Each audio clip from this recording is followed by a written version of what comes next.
오늘 본문의 말씀을 가지고 칼이 아닌 잔으로 이루어지는 주의 뜻이라고 하는 제아의 말씀으로 함께 은혜를 나누고자 합니다. 부활주의를 앞두고 기독교회들이 전통적으로 행하는 몇 가지 중요한 절기들이 있습니다. 예를 들어서 사순절이라든지 종려주일, 고난주간, 부활주일이 바로 그것입니다.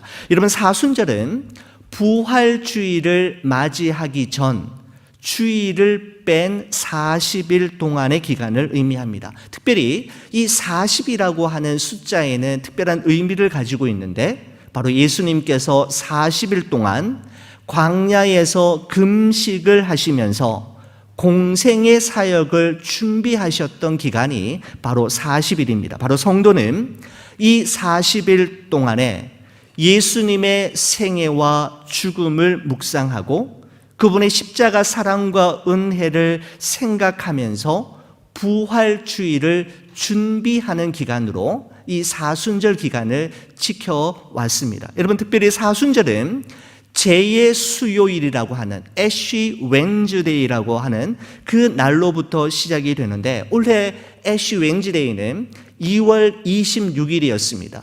제2의 수요일이 되면 일부 기독교회와 캐톨릭 교회에서는 종려나무를 태운 재를 가지고 성도의 이마에 십자가를 그리는 전통이 있었는데, 바로 이 전통은 자신의 죄에 대한 슬픔과 회개를 의미하는 그런 전통으로 지켜오고 있습니다. 여러분, 이제 종려주일이 시작이 되죠. 이 사순절 기간 중에 종려주일이 있는데, 바로 부활주의를 맞이하기 전 주일을 의미합니다. 그러니까 오늘 여러분과 제가 예배 드리고 있는 오늘이 종려주일입니다. 바로 예수님께서 십자가를 지시기 위해 어린 나귀를 타시고 예루살렘 성으로 입성하실 때 무리들이 나와 자신들의 겉옷을 길에 펴고 종려나무 가지를 흔들며 호산나 호산나 외쳤지 않습니까? 바로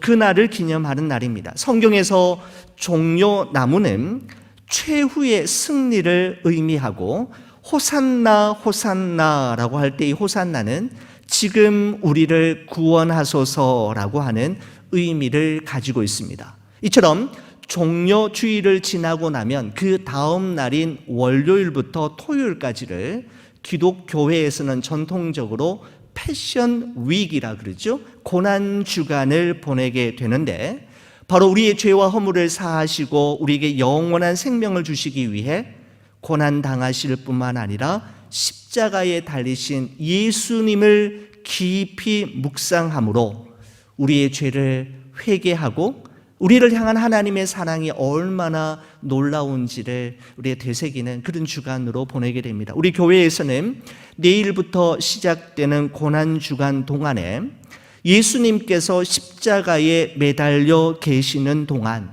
십자가 위에서 남기셨던 7 말씀, 가상칠언이라 그럽니다. 그 7 말씀을 하나씩 매일매일 깊이 묵상하고 여러분과 함께 나누면서 우리 주님의 사랑을 다시 한번 우리의 신비에 새겨볼 계획입니다. 여러분, 그리고 우리는 다음 주일 죄와 사망의 권세를 이기시고 부활하심으로 우리에게 영원한 생명을 주신 날, 우리가 영원히 잊지 말고 영원히 기억하고 기념해야 할 부활주의를 맞이하게 되는 것입니다. No cross, no crown이라는 말이 있지 않습니까?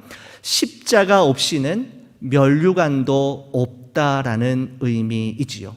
십자가의 죽음 없이는 부활의 영광도 없는 것처럼 고난의 골고다 언덕을 넘어 절망의 무덤 아래까지 내려가 본 경험이 있는 사람만이 부활의 주님, 영광의 주님을 기쁘게 맞이할 수가 있게 되는 것입니다. 그래서 종려주의를 시작해서 고난주간을 지나 부활주일까지 여러분과 저의 삶이 예수님에게 집중되어 예수님을 깊이 묵상함으로 코로나 바이러스가 주는 두려움과 초조함, 불편함과 답답함을 넉넉히 이겨내는 그런 한 주간이 되시기를 간절히 바랍니다. 오늘 여러분과 함께 읽은 이 요한복음 18장 1절에서 11절까지 말씀은 예수님께서 십자가에 못 박히시기 전날인 목요일 밤에 있었던 사건으로서 대제사장과 바리새인들이 보낸 로마 군병들과 성전 경비 대원들에 의해 예수님께서 현장에서 체포되시는 그때 그 시간을 그 사건을 그 당시 이야기를 요한이 우리에게 소개하고 있습니다. 여러분 1절의 말씀을 보시면 요한복음 18장은 이런 말씀으로 시작됨을 볼 수가 있습니다. 한번 보십시오. 예수께서 이 말씀을 하시고 제자들과 함께 기드론 시내 건너편으로 나가시니 그곳에 동산이 있는데 제자들과 함께 들어가시니라 라는 말씀입니다. 여러분 예수님께서 그날 밤 제자들과 함께 들어가신 이 동산을 동일한 사건을 기록하고 있는 마태복음, 마가복음, 누가복음에서는 겟세마네 동산이라고 분명하게 이야기하면서 여러분 이 겟세마네 동산이라고 할 때 이 겟세마네 동산은 감람산의 한쪽 자락에 위치한 아주 자그마한 동산임을 성경학자들은 우리에게 말해주고 있습니다. 겟세마네라고 하는 이름의 뜻은 기름을 짜는 틀이라고 하는 의미를 가지고 있는데 바로 예수님께서는 그날 밤 겟세마네 동산에서 올리브 기름을 짜내듯 예수님께서는 전심으로 하나님 앞에 기도하셨던 것을 보게 됩니다. 이때 기도하시는 예수님의 모습을 의사 출신이었던 누가가 그의 책인 누가복음에서 이렇게 기록해내고 있습니다. 예수께서 힘쓰고 애써 더욱 간절히 기도하시니 땀이 땅에 떨어지는 핏방울 같이 되었더라라고 말씀합니다. 여러분 누가는 단순히 예수님이 기도하시니라고 하며 그냥 넘어가지 않고 예수께서와 기도하시니라고 하는 주어와 동사 사이에 힘쓰고 애써 더욱 간절히라고 하는 네 단어를 추가하면서 그날 밤 예수님이 십자가를 지시기 전 겟세마네 동산에서의 기도가 얼마나 간절한 기도이었는지를 우리에게 생생히 전해주고 싶었던 것입니다. 여러분 예수님께서 십자가의 길을 끝까지 걸어가시기 위해 그분이 선택하신 방법은 다름 아닌 기도이었습니다. 여러분 그렇습니다. 십자가의 길, 제자의 삶은 기도 없이는 걸어갈 수 없는 길이요 기도의 무릎으로만 살아낼 수 있는 삶임을 예수님은 우리에게 가르쳐 주시고 싶었던 것입니다. 자, 2절의 말씀을 보시겠습니다. 그 겟세마네 동산이 예수님과 제자들에게 어떤 의미가 있는 동산이었는지를 요한은 우리에게 소개해 주고 있습니다. 2절입니다. 그곳은 겟세마네 동산이죠. 가끔 예수께서 제자들과 모이시는 곳이므로 예수를 파는 유다도 그곳을 알더라라고 말씀하고 있습니다.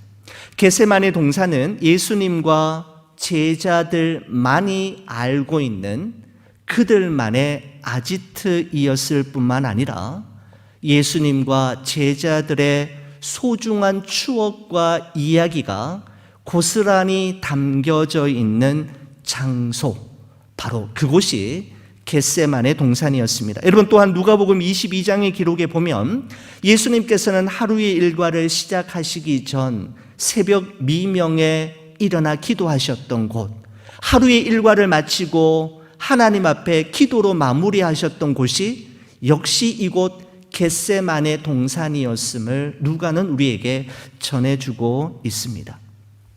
가룟 유다는 다른 곳이 아닌 바로 이곳 겟세마네 동산에서 예수님을 배반하는 장소로 이용하고 있다라는 점, 우리에게 시사하는 바가 분명 있다라고 생각이 됩니다. 그들만의 아지트, 그들만의 소중한 이야기와 소중한 추억들이 고스란히 담겨져 있는 그곳이 탐욕과 배반과 배신의 장소가 얼마든지 될 수 있음을 인간들에게 성경은 말씀하고 있는 것이죠.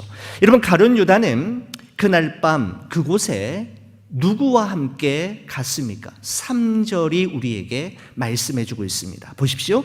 유다가 군대와 대제사장들과 바리새인들에게서 오던 아랫 사람들을 데리고 등과 횃불과 무기를 가지고 그리로 오는지라라고 말씀하고 있습니다. 여러분, 여기서 사용되고 있는 군대라고 하는 단어의 헬라어 단어는 스페이란이라고 하는 단어를 선택해서 사용하고 있는데, 스페이란이라고 할 때 이 군대의 의미는 로마 군병 중무장한 600명을 이야기할 때 원 스페이란이라고 하는 단어를 쓰고 있습니다. 여러분, 그리고 대제사장들과 바리새인들에게서 얻은 아랫 사람들이란 그 당시 예루살렘 성전을 지키는 성전 경비 대원들을 의미하는데, 33세의 젊은 청년이었던 예수님을 붙잡기 위해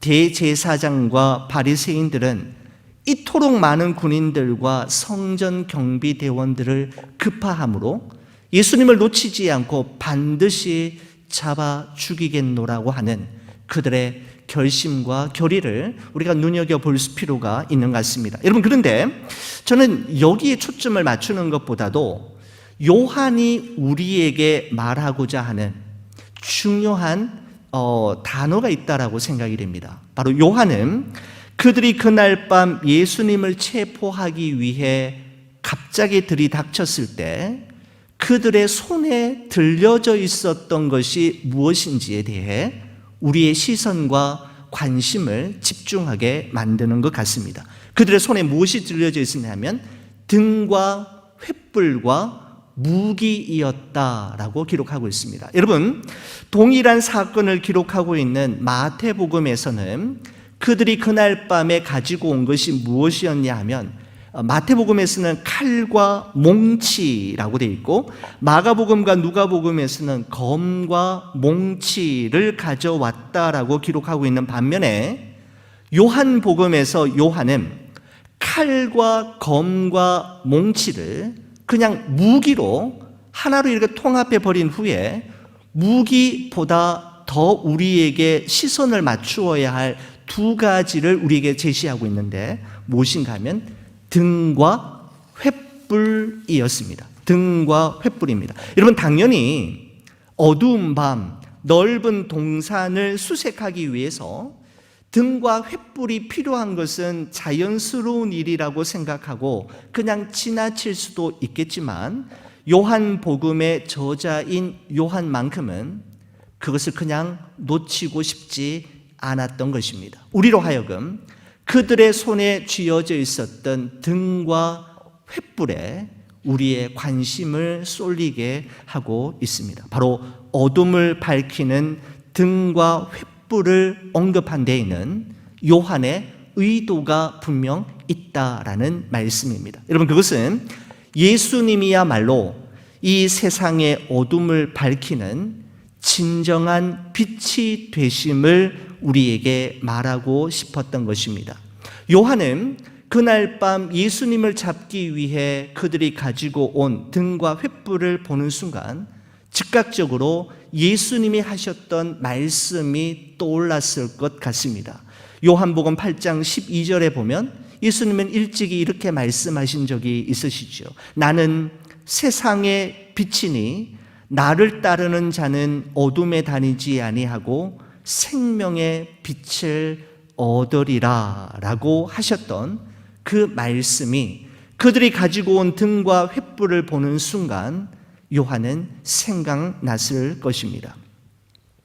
여러분, 우리가 사용하고 있는 미국 화폐 $100 지폐에 보면 누구의 얼굴이 기록되어 있느냐 하면 벤자민 프랭클린의 얼굴이 이게 그려져 있습니다. 여러분, 벤자민 프랭클린은 미국 건국의 아버지라고 불리우는 사람들 중에 한 사람으로서 토마스 제퍼슨과 더불어 미국 독립선언문을 만들었던 위대한 정치가이기도 합니다. 여러분, 프랭클린은 정치가일 뿐만 아니라 과학자로도 유명한데, 이런 번개가 칠 때 이렇게 발생되는 전기를 발견했던 사람이 바로 이 프랭클린이고, 필의 침을 발명했던 사람도 여러분 이 프랭클린입니다. 이 벤자민 프랭클린은 평소 자기가 살았던 필라델피아 시민들을 위해서 내가 무슨 좋은 일을 할 수 있을까를 늘 생각하며 살았다라고 하는데, 그러면서 어느 날 그는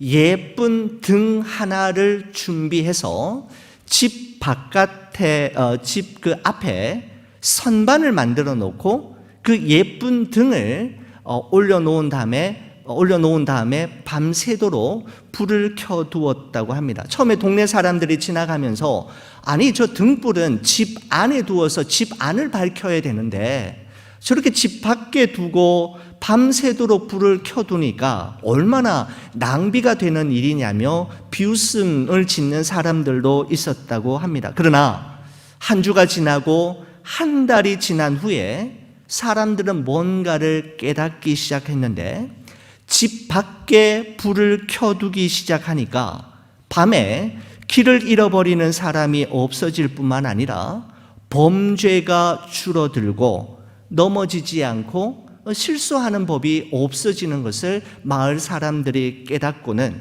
이걸 좋게 생각한 그들이 하나 둘씩 자신의 집 밖에 밤이 되면 등불을 밤새도록 켜두는 그런 일들이 시작되었는데, 바로 이것이 오늘날의 가로등의 시초가 되었다고 합니다. 바로 빛을 소유한 사람은 자신도 모르는 사이에 그 빛을 비추게 되어 있고, 그 빛을 다른 사람들과 함께 나누며 살아가는 삶을 보내게 되는 것이죠. 에베소서 5장 8절에서 9절의 말씀에 보면 이런 말씀이 있습니다. 너희가 전에는 어둠이더니 이제는 주 안에서 빛이라. 빛의 자녀들처럼 행하라. 빛의 열매는 모든 착함과 의로움과 진실함에 있느니라 라고 말씀합니다. 성경은 우리를 주 안에서 빛이라 라고 말씀하고 있는데, 여러분 이 말씀은 빛이신 주님 안에 거할 때 우리 역시 어둠이 아닌 세상의 빛으로 살아갈 수 있음을 우리에게 말씀해 주고 있는 것입니다. 빛의 자녀들처럼 행하고 빛의 열매를 맺으라 라는 것은 빛을 담은 사람, 빛을 간직한 사람으로서 우리가 머무르는 그곳에, 우리가 그곳에 머무름으로 인해 그곳이 빛이 가득한 공간, 빛으로 충만한 공동체가 되게 하라라고 하는 의미일 것입니다. 여러분, 전혀 예상치 못했던 코로나 바이러스 사태가 장기화되어지면서 여러분과 저의 마음이 어느덧 많이 지쳐지고 우리의 몸과 생각이 어느덧 많이 어두워져 가고 있음을 느끼게 됩니다. 사회적 존재인 우리가 불가피한 사회적 거리 두기로 인해 어느 때보다 사람들은 많이 외로움을 느끼고 그리움을 많이 느낄 뿐만 아니라 우리의 마음속에 짙은 어둠과 안개가 서서히 자리 잡고 있음을 우리 모두는 경험하고 있는 이때에 우리에게 필요한 것은 빛이다라는 생각을 떨쳐버릴 수가 없습니다. 우리에게 지금 필요한 것은 소망의 빛입니다. 제가 지난 주간에 한 주간 지내면서 나태주라고 하는 시인이 쓴 기도가 제 마음속에 떠올랐습니다. 여러분 한번 들어보시기 바랍니다. 나태주 시인의 기도는 이와 같은 내용입니다. 내가 외로운 사람이라면 나보다 더 외로운 사람을 생각하게 하여 주옵소서. 내가 추운 사람이라면 나보다 더 추운 사람을 생각하게 하여 주옵소서. 내가 가난한 사람이라면 나보다 더 가난한 사람을 생각하게 하여 주옵소서. 더욱이나 내가 비천한 사람이라면 나보다 더 비천한 사람을 생각하게 하여 주옵소서. 그리하여 때로는 스스로 묻고 스스로 대답하게 하여 주옵소서. 나는 지금 어디에 와 있는가? 나는 지금 어디로 향해 가고 있는가? 나는 지금 무엇을 보고 있는가? 나는 지금 무엇을 꿈꾸고 있는가라고 하는 시입니다. 외로운 사람, 추운 사람, 고통과 아픔 가운데 있는 사람, 사랑하는 이를 갑자기 잃어버린 채 절규하고 있는 사람, 모두에게 그들에게 필요한 것은 빛이고 사랑임에 분명합니다. 사랑하는 우리 교우 여러분, 이 고난주간을 보내면서 우리 안에 예수 그리스도로 인한 빛으로 충만해질 뿐만 아니라 우리 안에 있는 그 빛을 함께 나누어야 할 내 주위에 고통받는 이들, 가난한 이들, 추운 이들, 외로운 이들, 그리움에 가득한 이들은 없는지 우리는 반드시 살펴보아야 할 것이고 그들과 함께 해야 할 것입니다. 힘들고 어려울수록 자꾸만 눈물이 날수록 생명의 참 빛이시요 내 인생의 어둠을 밝히시는 등과 횃불이 되시는 예수님, 그 예수님의 이름을 부르며 그 빛을 함께 나누며 이 고난주간을 살아보시면 여러분 어떠하실런지요? 여러분, 한편 600명의 로마 군병과 대제사장과 바리새인들이 보낸 그 성전 경비대원들이 들어닥치자 당황하며 위기감을 느낀 베드로는 칼을 휘두르며 저항하기 시작했습니다. 자, 오늘 본문의 10절에서 11절의 말씀을 보시면 이렇습니다. 이에 시몬 베드로가 칼을 가졌는데 그것을 빼어 대제사장의 종을 쳐서 오른편 귀를 베어버리니 그 종의 이름은 말고라. 예수께서 베드로더러 이르시되 칼을 칼집에 꽂으라. 아버지께서 주신 잔을 내가 마시지 아니하겠느냐 하시니라 라고 말씀하고 있습니다. 베드로는 자기 선생님이신 예수님을 지킨다고 힘껏 칼을 휘둘렀지만 그 휘두름은 예수님과는 전혀 상관없는 헛수고에 불과했습니다. 예수님께서는 베드로에게 칼을 그 칼집에 꽂으라고 하시면서 아버지께서 주신 잔을 내가 마시지 아니하겠느냐라고 말씀하셨습니다. 여러분, 예수님께서 이렇게 말씀하신 것은 성부 하나님의 뜻을 이루는 길은 칼이 아니라 잔이고 칼을 휘두름으로 가능한 것이 아니라 아버지께서 주신 잔을 마심으로 순종함으로 받아들임으로 가능함을 말씀하신 것입니다. 아버지께서 예수님에게 주신 잔이란 바로 예수님께서 친히 담당하실 십자가의 순환과 죽음을 의미하는 바로 그것이었습니다. 세상은 로마 군병과 성전 경비대원 그리고 베드로처럼 칼이 있어야 한다라고 이야기하죠. 힘을 숭배하고 힘이 있어야 뜻을 이룰 수 있고 무슨 일이든지 해낼 수 있다라며 칼을 주장합니다. 여러분, 그래요. 칼의 힘으로 인간의 뜻을 잠시 이룰 수 있을런지는 모르지만 칼로는 하나님의 뜻을 이룰 수는 없습니다. 예수님은 칼을 휘두름이 아닌 잔을 마심으로, 즉 하나님의 뜻에 순종하심으로 주의 뜻을 온전히 이루실 수 있음을 분명히 아셨기에 예수님은 칼과 잔 사이에서 잔을 선택하셨고 잔을 선택하심으로 칼이 아닌 잔으로 하나님의 뜻을 이룰 수 있음을 이 땅 위를 살아가는 모든 그리스도인들에게 말씀하고 계신 것입니다. 칼이냐 잔이냐, 세상은 끊임없이 우리에게 칼을 잡으라고 유혹하고 강조하지만 하나님은, 예수 그리스도께서는 순종의 잔을 잡을 것을 우리에게 요구하고 계시는 것입니다. 여러분, 위기의 순간 베드로가 칼을 휘두를 때에 예수님께서는 하나님 아버지께서 주신 잔을 마실 수 있었던 이유는 예수님께서는 겟세마네 동산에서의 기도가 있었기 때문입니다. 칼이냐 잔이냐의 사이에서 잔을 선택하기 위해서는 기도가 필요함을 우리에게 말씀하고 있는 것이죠. 여러분, 요한복음 18장은 예수님께서 제자들과 함께 기드론 시내 건너편에 있는 겟세마네 동산에 들어가시는 것으로 시작되었지 않습니까? 여러분, 요한복음에서는 왜 그날 밤 예수님께서 제자들과 함께 그 겟세마네 동산에 들어가셨는지에 대해 그 이유를 우리에게 상세하게 기록하고 있지는 않지만 마태복음, 마가복음, 누가복음의 기록을 참고해 볼 때 예수님께서는 그날 밤 제자들과 함께 마지막으로 기도하기를 원하셨던 것입니다.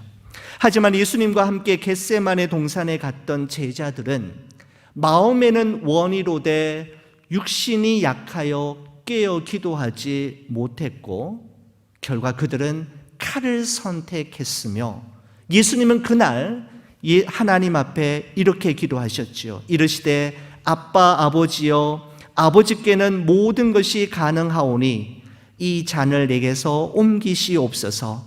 그러나 나의 원대로 마옵시고 아버지의 원대로 하옵소서라며 잔을 선택할 수 있도록 기도하셨던 겟세마네 동산에 기도가 있었기에 결정적인 순간에 칼이 아닌 잔을 붙잡으실 수가 있었던 것이었습니다.